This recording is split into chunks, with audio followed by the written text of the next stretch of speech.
Battlefield Hardline in 2019. It's been a little while since I've played this game, probably over a year ago, because that's when I made a video about it, and I never really touched it again after that video. Until now, I wanted to go back and see what the last or most recent modern Battlefield game looks like in today's day and age, you know, see if it's still fun. That's what we're gonna find out in today's video, see if a lot of people still play this game. Spoiler alert, they don't. There are very few populated servers, as you can see, and this is on the PS4, by the way, probably the most popular platform for Battlefield Hardline. I'm pretty sure that Battlefield 4 has way more active players than Battlefield Hardline does, but then again, that's not really surprising.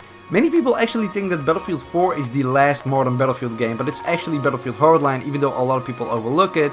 You know, we had Battlefield Bad Company 2, which was a modern setting, Battlefield Online was a modern shooter, Battlefield Play for Free was modern, Battlefield 3 was modern, Battlefield 4 obviously was modern, and the streak died with Battlefield Hardline, because after that we got Battlefield 1, which was set in World War I, and now we have Battlefield 5, which is set in World War II. Supposedly. That was a joke, don't get triggered. So yeah, I've played a couple of games and wanted to make a video on Hardline because not too many people still talk about this game. Battlefield 4 is still relevant in my opinion, and Battlefield 1 as well. Yeah, it's slowly declining, but you know, nobody talks about Battlefield Hardline anymore. Battlefield Hardline is like the middle child in a family, most people overlook it and it doesn't really get that much attention. But the question is, should Battlefield Hardline get the community's attention in the first place? In my opinion, it kinda does, because even though it's widely accepted that this isn't the best Battlefield game by far, I think it still does a lot of things right, and a lot of Battlefield games can learn a thing or two from Battlefield Hardline. Now, for this video, I wanted to go back and play a couple of matches, you know, do a little bit of a live commentary, because a lot of you guys really seem to enjoy them lately. However, I've decided that I'm not gonna do any more live commentaries until I learn some new words. Last couple of live commentaries, it's mostly just me saying "there we go" after every kill. There we go, there we go, there we go, there we go, there we go.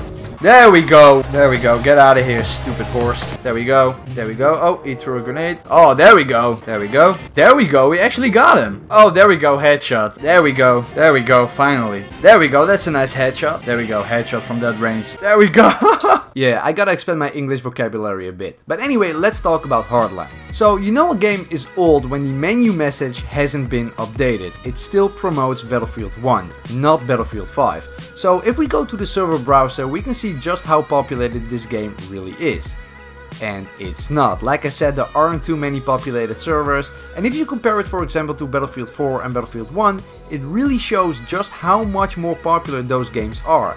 And the reason why I chose Battlefield 4 and Battlefield 1 for comparison is because those two with Hardline are on the same generation of consoles. This is on the PS4. And I didn't mess with the server settings, I didn't mess with the server criteria, I left everything the same on all three games. So yeah, not too many servers for Battlefield Hardline. But that doesn't mean you can't play this game, not at all. I found that there are always at least 2 populated Conquest servers, but even the less populated servers are playable in my opinion. In fact, in some cases those that are less populated are more fun, because Battlefield Hardline turns into a meat grinder very fast, but more on that later. First I want to talk about today's video sponsor.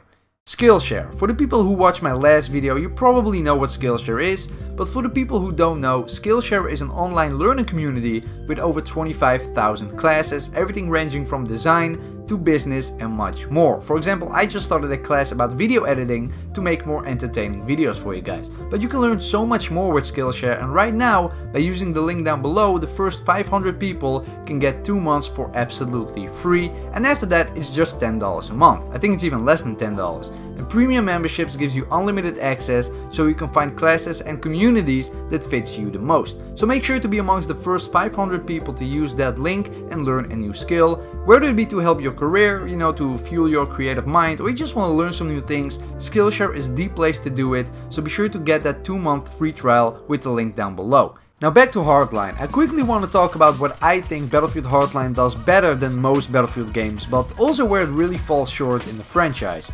So, like I said earlier, Battlefield Hardline tends to become a meat grinder.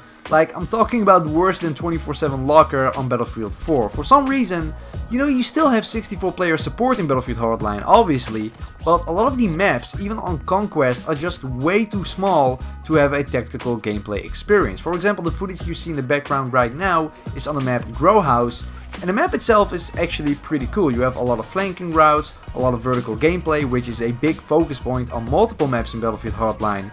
But for 64 players, the map is just too small to have a good time. My favorite map in Battlefield Hardline is either Bank Job or Downtown. Bank Job is probably more iconic for this game, but in terms of gameplay I have to go with Downtown. This map probably has the most amount of vertical gameplay out of any Battlefield map in the whole franchise.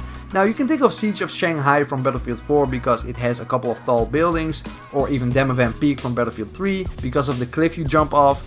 But Downtown from Battlefield Hardline is on another level. You have tall buildings that are the focal point of the map, you can fight within these buildings, and they are extremely tall. So you can have some cool swan dives and Rambo moments and whatnot on this map. So apart from Downtown and Bank Job, the maps aren't too great in Battlefield Hardline, but of course that's just personal opinion.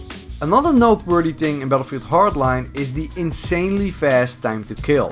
If you thought the time to death issue in Battlefield 5 was fast, you haven't played Battlefield Hardline. This is especially noticeable when you've played other Battlefield games before this one, but I'll admit after a couple of matches it feels more natural, but still it's insanely fast. Now for a couple of things that Battlefield Hardline does amazingly well, and that I'm actually kind of surprised that they didn't make their way over to other Battlefield games. So firstly, the customization. And I know, given the fact that Battlefield Hardline isn't a military shooter but a cops versus robbers themed shooter, which is less serious than a military style in my opinion, that alone gives so much more freedom to the customization. So for the people who don't know, you have your basic customization options like you had in Battlefield 4, you know, multiple attachments for your weapons, a lot of different camos, and also a lot of different melee weapons, believe it or not.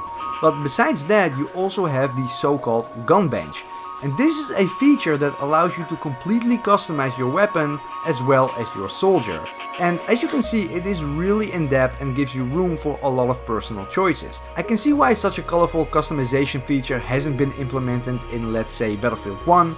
But surely with a more grounded color palette it should be possible, and I think a lot of people would like that. Let me know down below in the comments if you would want to see something like this for future Battlefield games. Currently a very in-depth customization feature can be seen in Anthem, EA's new game that's coming very soon, but we are yet to see this in another Battlefield game apart from Battlefield Hardline. So I think Visceral Games deserves a round of applause for this feature, though I don't know if this was their idea or not. Also, can we get a rip in the chat for Visceral Games, a gaming studio that is gone but not forgotten. Battlefield Hardline was actually the last game ever made before it was shut down in, I believe, 2017, but they also worked on other great games that I really enjoyed. Firstly, they also worked on the Endgame DLC for Battlefield 3, but also all the games that I absolutely adore, such as James Bond 007 Everything or Nothing, The Sims, and even Dead Space. Anyway, another thing that I really like in Battlefield Hardline are the zipline gadgets. Basically, how they work is you fire from a levitated position over to another position in the distance, and you guessed it, you can use that zipline to quickly go to that other location, and it works really well. And that's also why it's a good thing that there is a lot of vertical gameplay in Battlefield Hardline. I would love to see this in more Battlefield games. It really opens up a whole new gameplay dimension because basically you are creating brand new routes. You don't need to use the same lanes and corridors from that map, you don't need to use the same ladders that are in a fixed position. You can create your own, and in my opinion that's something that Battlefield needs more of. Creative gameplay features like these go a long way in maintaining a healthy life cycle for a game. I remember a long time ago when we first heard that we would get a grappling hook in Battlefield 1, only to discover that they were talking about a freaking melee weapon. But anyway, let's take a look at, for example, Fortnite or even Call of Duty Blackout. Because of the game mechanics and movement, you have so many different ways to play those games, and that keeps making you come back for more. You can create whole new gameplay metas, and that's something that is really missing in Battlefield games in my opinion. Another small but awesome feature is the ability to pick up ammo or a medkit directly from a teammate. We all know that some of the teammates are pretty much brain dead and don't give out ammo or medkits for you to use when you really need it, so the option to just take it is always good in my opinion. Again, I have no idea why Battlefield 1 and Battlefield 5 don't have this feature. Overall, I think Battlefield Hardline has been given less credit than it actually deserves, and in this video I kinda wanted to put it in the spotlight again, so I hope you guys enjoyed this video. If you did, please leave a like and subscribe to the channel if you want to see more videos. Let me know down below if you played Battlefield Hardline and if you actually enjoyed the game, or do you think the critics were right and overall it's just not that great of a game. I really want to know what you guys think. Anyway, thanks for watching and I see you guys next time.